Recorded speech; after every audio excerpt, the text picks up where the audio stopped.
হলদিয়া বাংলার গুরুত্বপূর্ণ এক শিল্পনগরী। শহরের এক প্রান্তে বিরাজ করছে টাটা কেমিক্যালস লিমিটেড।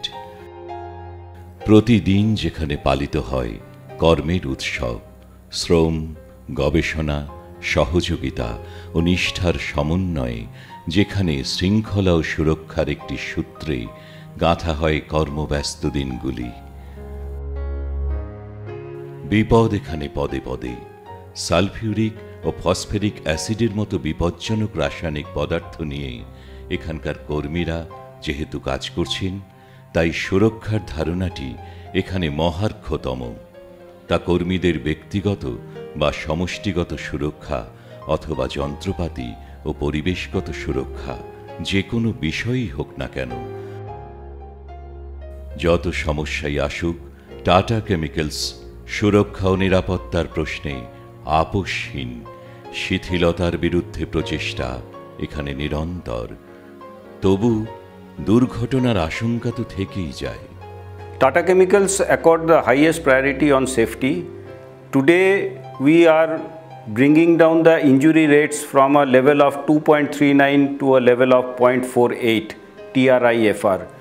এখন আমরা যেটা যত রকম সেফটি সিস্টেমস আছে আমাদের, সেটা আমরা ইমপ্লিমেন্ট করেছি এবং we have trend all our employees in all the safety systems. তারা সকল রকম কাজ যখন শপ ফ্লোরে করেন, তখন ওয়ার্ক পারমিট ইউজ করেন, যা যা পার্সোনাল প্রোটেক্টিভ ইকুইপমেন্টস আছে সেগুলো ইউজ করেন, যেমন for example safety belts, safety harness, helmets, safety shoes etcetera. কিন্তু তারপরেও আমাদের কখনো কখনো কিছু রকম দুর্ঘটনা ঘটে যায়। যেমন ফর এক্সাম্পল আমাদের গৌরহরি পাত্র ভেরি রিসেন্টলি একটি অ্যাক্সিডেন্টে ইনভলভ হয়েছিলেন। সেদিন ওয়ার্ক পারমিট জব দেওয়ার জন্য আমাকে বলা হলো যে পেন্ডিং লিস্টে যে যে জব ছিল ওই জবগুলো দেখে তুমি ওয়ার্ক পারমিট দাও এবং জবগুলো কমপ্লিট করো। সেই বেসিসে আমি ওয়ার্ক পারমিট লিখলাম, যেটা পাইপ রিয়েক্টার ফিড ট্যাঙ্কের লাইন, যেটা বক্স আপ করতে হবে। অনলি ক্লিন হয়েছে, ওটাকে বক্স আপ করে আমাকে জবটা কমপ্লিট করতে হবে। এবার আমি প্রত্যেকটা এরিয়ায় গিয়ে সুপারভিশন করি, প্রত্যেকটা জবে।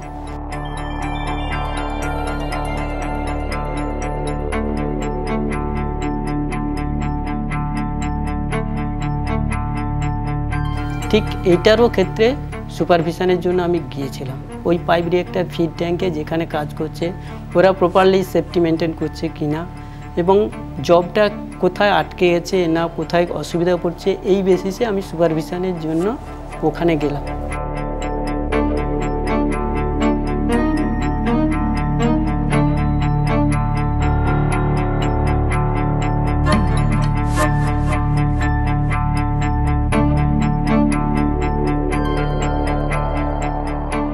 আমি যেখানে দাঁড়িয়ে প্রথমে জব করছি, কথা বলছিলাম ওদের সঙ্গে, জাস্ট একটু দূরে গিয়ে দাঁড়িয়ে, তার সামনে গিয়ে দাঁড়িয়ে একটা নতুন প্লেটের উপর দাঁড়ালাম। ইন দি মিনিটে ওইখানে দাঁড়ানোর মিনিট দুইয়ের মধ্যে জাস্ট আমি পড়ে গেলাম।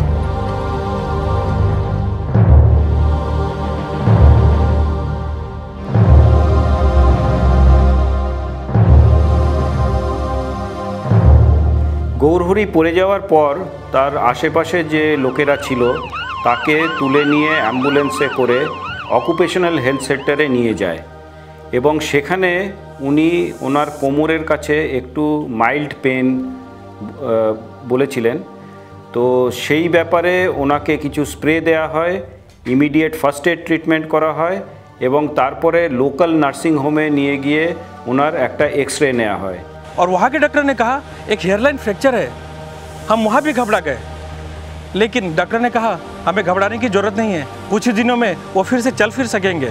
আমার কলিগ যারা ছিলেন তারা ওরা নিজেরাই বলছে, ও নিজেরাই আমাকে না জিজ্ঞেস করে ওরাই বলছে যে বাড়িতে একটা খবর দিলে হতো।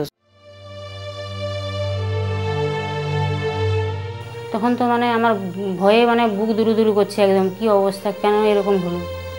কারণ ওই তো বাড়ির একমাত্র মেম্বার যে ইনকাম করে, আর ছোট দুটো মেয়ে কি হবে, হ্যাঁ, আমি একা। তারপরে ভাবলাম অনেক কমের উপর দিয়ে গেছে, আর অনেক বড় ক্ষতি হলে হতে পারতো, তাহলে তো আমাদের সব সংসারটাই উচ্ছন্নে চলে যেত। সে তো আমার ভেঙে পড়লে চলবে না, আমাকে তো এভাবে থাকতে হবে, মন করে থাকতে হবে, মন খারাপ লাগলেও কিছু করার নেই, এখানে ভালো হয়ে আমাকে থাকতে হবে।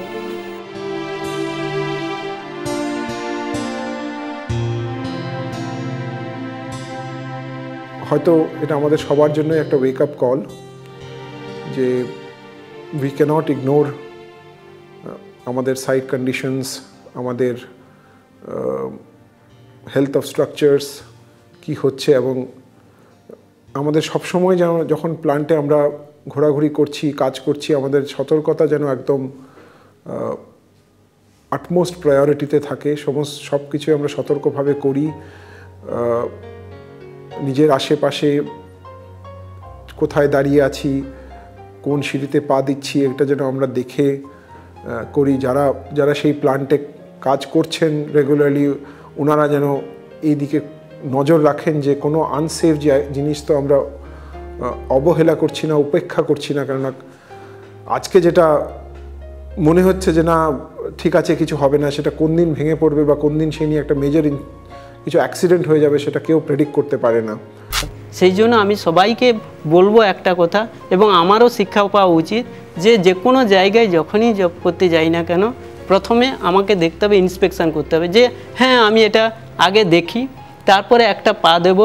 পা দেওয়ার আগে আমি জাস্ট ওখানে জানতে পারবো যে ওর নিচে কোনো অ্যাডিশনাল প্লেট আছে কিনা বা সাপোর্ট আছে কিনা। যদি সাপোর্ট না থাকে তাহলে দেখবো যে ওয়েল্ডিং ফুললি করা আছে কিনা, দু সাইডে কোনো স্টিয়ার কেস হোক যা হোক, এবং তার নিচে কোনো অ্যাডিশনাল প্লেট দেওয়া আছে কিনা। সেটা দেখার পর প্রথমে একটা পা ফেলবো, ফেলে দেখলাম যে না ওটা নেবে, তারপরে আর একটা পা তুলবো। হলদিয়া ওয়াইড একটা ইনিশিয়েটিভ লঞ্চ করেছি শ্রেষ্ঠ দ্বারা। ফার্স্টলি শ্রেষ্ঠ stands for securing the reliability of equipments and structures through teamwork and obsession. আমরা আশা করছি যে শ্রেষ্ঠর দ্বারা আমরা এই সাইটে যত ফল্টি স্ট্রাকচারস আছে, যেসব ইকুইপমেন্ট এর মেইনটেনেন্স দরকার এবং লং টার্ম সাস্টেনেবিলিটি দরকার, সেগুলোকে আমরা ফুল অ্যাটেনশন দিয়ে অ্যান্ড ফুল প্রায়োরিটিতে সেগুলোকে করতে পারবো। যেসব স্ট্রাকচারসে কোরোশন হয়েছে, যেসব স্ট্রাকচারস আর নট সেফ, সেগুলোকে আমরা আইডেন্টিফাই করব, ব্লক করব, তারপর সেগুলোকে রিপেয়ার করা হবে, তারপর সেগুলোকে ইন্সপেক্ট করা হবে, তারপরে if they are okay then they will be unblocked. প্রেক্ষাপট যেহেতু নিরাপত্তা, তাই ঘটে যাওয়া ব্যতিক্রম তো আলোচ্য হয়ে উঠবেই। আমাদের নিতে হবে পাঠ, সদা সর্বদা আরও সতর্ক থাকার, যা নিজের ক্ষেত্রে তো বটেই, সঙ্গী, কর্মী, বন্ধু, এমনকি পরিদর্শকদের জন্য সমানভাবে প্রযোজ্য। তো আমার এই বলার একটা রিকোয়েস্ট আছে সবার প্রতি যে আমরা যেন এই ইনিশিয়েটিভ যেগুলো শ্রেষ্ঠর আন্ডারে নিচ্ছি, সেগুলোকে আমরা with full dedication and with full commitment যেন আমরা করি, এই জন্য যাতে যে ইনসিডেন্টটা হয়েছে গৌরহরিবাবুর, সেটা যেন আর কোনোদিন রিপিট না হয় অ্যাট হলদিয়া সাইট।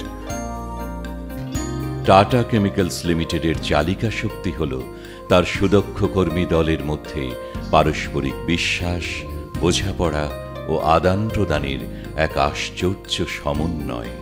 এই কর্মমন্ত্রকে পাথেয় করে টাটা কেমিক্যালস লিমিটেড এগিয়ে চলেছে সুরক্ষার এক নব মার্গদর্শনে, প্রতিদিনই আর এক নতুন আরম্ভের জন্য।